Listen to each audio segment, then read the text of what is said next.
Got the Fly Rubin 2.25 tire, Shadow Conspiracy stunt rim, Colony Clone hub. I got the premium taper light forks, rocking that Colony headset. Fucking Shadow Conspiracy front load stem, Odyssey Gary Young bars, amazing bars. Oh, love them. And I got the Colt Faith grips. They suck tremendously fat dick. Do not buy them. Then move on to the frame, Black Eye Colorado. Thank you. And I have the Demolition something cranks. I love them. And I have a premium 25 tooth sprocket KMC chain, We the People seat with a McNeil seat post.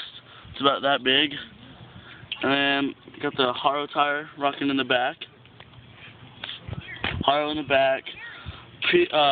Primo mix wheel. And then I have the Animal metal pedals.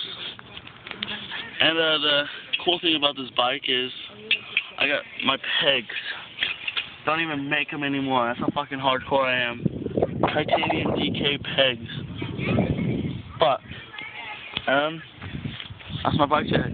So if you want to buy my bike, well, you can fuck off because I'm not selling it.